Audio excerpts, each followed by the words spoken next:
What's up, y'all? What's going on, y'all? This is your boy Brooks. How you doing? I want to talk to y'all on a little touchy subject, my people. My people. Here it is, 2016. It's kind of starting off a little rough. It's not kind of smooth for some of us. Some of us are going through a little hard time. Some of us are, got some blessings going on in our life, and I'm happy for you. But what's concerning me about us as a people, we still don't get it. I don't care what these presidents are telling us what they're gonna do and how they gonna solve all this here. They're not gonna do nothing for us. We as black people have got to learn that we can make things happen for us without always trying to look for other folks to do something for us if we just stick together. Now, I'm one of those brothers who have come to grips that I am smart enough to start our own business. So I'm starting my own businesses. Got two coming. All right. Now, whether people support me or not, does that matter? In some ways it does, because I feel like if I'm letting you know I got a business going on and I'm trying to get up, it's important that I got somebody's support. But if I don't have the support, that's not going to stop me. I'm going to keep pressing on. You know what I'm saying? So with that said, so many of us today are still walking around blind and deaf, and unintentionally and intentionally. And what I mean by that there is we won't wake the hell up and realize that we can have all that we want if we stick together. Number one, we got to break old ties and some of these old traditions. Number two, we got to start getting back to education, but I'm not necessarily have to go to college. The library is down the street. What we as a people need to learn is how to copyright, how to start your own business, how to incorporate, and how to take our hard-earned dollars and put it together and buy land, houses, uh, things that's going to make our future better for the next generation so we can have a community to call our own. If we don't do that, we are forever handicapped and crippled, and we're always reaching out for our government or our so-called presidents or people in who we feel like run the country to help us out. It's not going to happen. We are forever going to be the ones on the bottom line.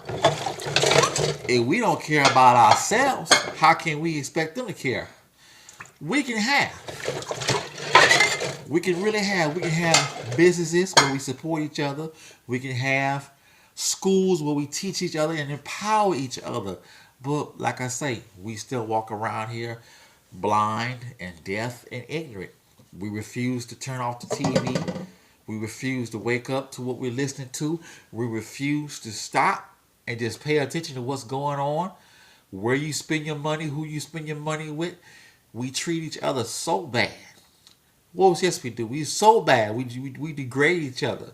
When you look on the media, we're so quick to post pictures on how we beat each other down and just hate each other so bad.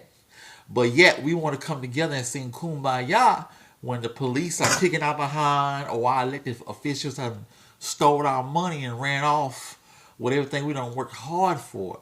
We got to stop that. We got to come together as one and quit all that jealousy. We all can have. If we all put into the pot, we all can benefit. You know what I'm saying? If you look at the Hispanics and the Latinos that's coming around our community now, what do?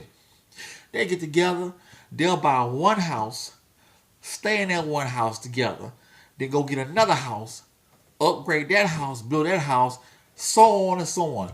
They all put their money together and start one business, get that business going, then they'll all get together, put another business together, and so on and so on. Well, guess what? We could do the same thing, but we just got this jealousy. It's the house nigga versus the field nigga attitude that we still have. You know what I'm saying? Some of us are still enslaved in our mind about what's going on today, man. And when we get to talking about money, we turn into just some hateful ass SOBs. That's just how it is. But but that money that we go to work 40 hours a week every week for, that we get taxed by the IRS, and we bitching and complaining about, we take it and we give it back to the oppressor, and the oppressor is still laughing at us. If you look in your neighborhood, look what you got: pawn shop, liquor stores, check cash places, all this stuff to hold us back. They don't want us to be free, and we don't own none of it. When you go to the gas station, who's behind the counter? Not us. We don't even own these gas stations that's are in our neighborhood. But we take our hard-earned dollar and we give it back to the oppressor. And the oppressor, which comes to our neighborhood, takes our money and go back to where they live. And where they live? Uptown. Nice houses, nice yards. Their kids go to the best schools, best parks, the best grocery stores. While we living in the ghetto, steady cutting, stabbing, killing, calling each other niggas, disrespecting our women, downgrading ourselves, and ain't putting nothing in the pot for the future for our children that we're bringing into this world. Come on, black people, we got to get better than this. But maybe I'm just dreaming, or maybe I'm just preaching to myself. But I know somebody that's watching this video right now knows what the hell I'm talking about. You know what I'm talking about. People are always talking about, Black Lives Matter. Yeah, Black lives do matter. But if you don't want the police to treat us like shit, we got to, treating each other like shit. That's how I look at it. You want us to, get better? We got to start being more real about ourselves.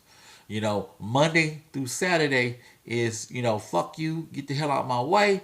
But on Sunday, yes, Lord, thank you, Jesus, hallelujah, I'm saved. And oh, you gotta ask God. You're so religious, but after church is over with, you go right back to being a hypocrite. Come on, black people. We need to change the chapters. We need to turn the channel. We need to get together and learn empowerment. Chinese people got their own. Jewish people got their own. They own a lot of stuff. Indian people come over here, they own. What do we own? What do we own? How much power do we have? We give away our power, which is that money that we get after we cash our check. We give it back to them. That's why we don't have nothing. If you don't own it, you don't control it. You don't control it, you didn't throw away your power. So don't get upset. It's our fault. And I'm getting tired of these older people up here talking about, I'm sick of all these foreigners coming up in here and taking all over. Well, let's get together and do something about it. Somebody needs to learn to go downtown, find out these abandoned houses we got and these plots and lands that's sitting next to us, what it takes to get it in our name and keep it. Who gonna pay the taxes on it? Put our money to pay the taxes on it. You pay the taxes on the land, they put it in your name. We start a corporation, we hold the land. Then we put something on the land that'll benefit the community. You see what I'm saying? Knowledge is key. And that's the problem between the older generation and the young generation. We don't seek knowledge. We just pay attention to what's on the TV and what's out here in the streets. That's not good enough. The things that we need to learn is empowerment, incorporate business, so we can make ourselves strong like we were back during the 60s and the 70s when a lot of black entrepreneurship was going on. But now when you look on TV, it's the have-nots. Those who have don't give a damn about the community because they done moved uptown. They don't want to come down here. Only time they want to come down here is when they're shooting a video or they're giving away money to somebody as charity. They look at us as charity. We're not all charity. We're not charity and we all ain't stupid. But we're ignorant because we don't come together with the knowledge and our money so we can empower each other. The church house ain't going to do it either. All these church houses around here talking about going to heaven and hell. Well, I'm sorry to tell you, hell is here. You can have heaven too, if you know what I'm talking about, for those of you who are real. But until then, man, we are still going to be where we at and do what we do. But we can change that. We just got to change our attitudes, how we feel towards each other. Black women, black men, we got to get together. old, middle age, and young. And we got to get educated and come together. But it's like, I know it's not going to happen overnight, but if it just can start with a couple of people here and there, we can unite. And that's what they don't want us to do. They know they don't want us to unite. That's why they're killing us, still locking us up.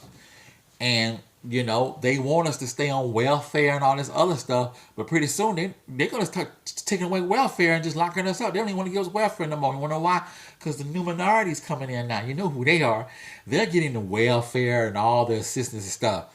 It's getting hard, man. We have the power to make change for us as a people. Well, we got to just wake up. Turn off the radio and the TV and quit listening to that bullcorn that you're listening to that ain't saying nothing. Okay? Turn off the TV, which is hypnotizing us and draining us to where the point we just walking around like we're a bunch of zombies. Open up a book, man, and we need to learn business, ownership, incorporating, getting together so we can control our communities and so we can have a future for our kids and the next generation and the next generation. This is your boy Ken. I'll holler at you later.